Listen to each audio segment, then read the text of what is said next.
In this post-apocalyptic tale, Milla Jovovich continues to show she is one of the top action stars out there, but the writing and story for this, it doesn't deserve her. To summarize the film, it's 2039 and the rivers have dried up, plant life is gone, and when it comes to humanity, most of them have to live in bunkers or underground with O2 generators in order to survive.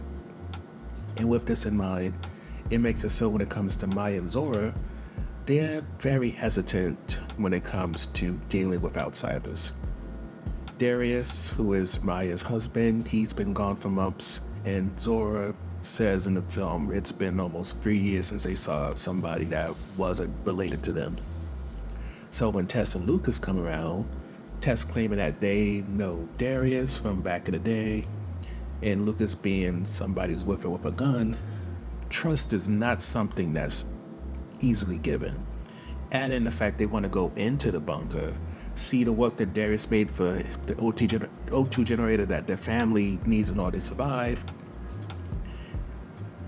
It's a no for Maya because she has her daughter there who's about 16, 17. Lucas looks a bit weird, and while Tess seems like a potentially good person, at the same time, Maya ain't no fool.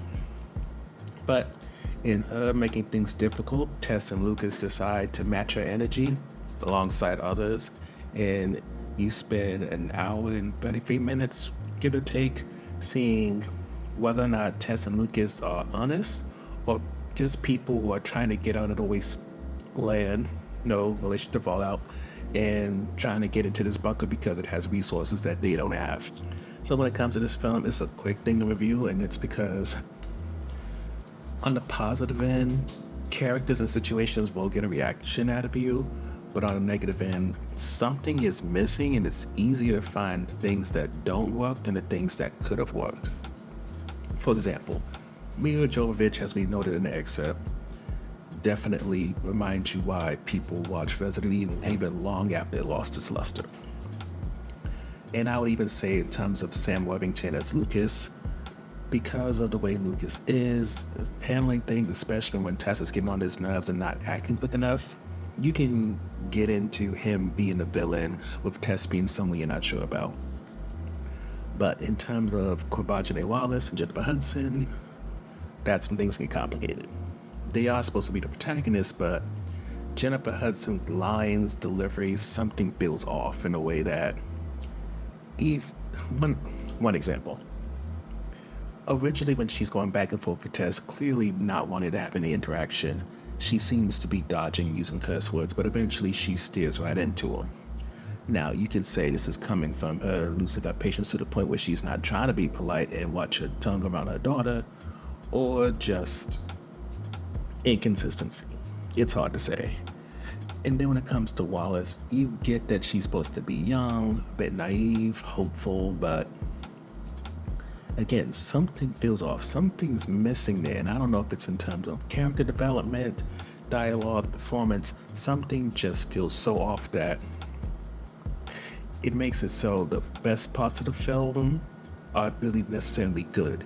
It's when you get enraged by the fact that Maya or else Zora slip up, and then something happens that could have been preventable, so it makes you get angry and want to yell at the screen.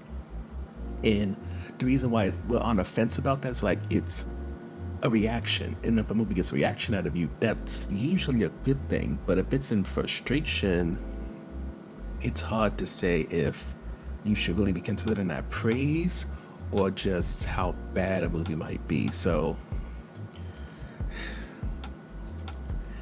I mean, in some ways, maybe you can say it's so bad as can be if you want to be really nice about it, or you could just say it's just utterly bad and perhaps waste the potential that it could have had, especially with Jovovich and Worthington's efforts. But, you know, what's camp and what's just bad is in the eye of the beholder, and it's very subjective.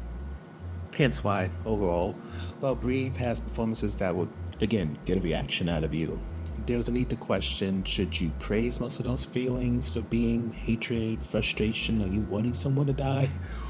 Or is it that just getting a reaction out of you is good enough and maybe makes the film, at the very least, decent? I'm very much on the fence, but but I wouldn't say this is a waste of time or money. It's just an odd film where too much felt off, even though you can see, in terms of Jovovich and Warmicha's performance, a silver lining that could have been utilized so much better.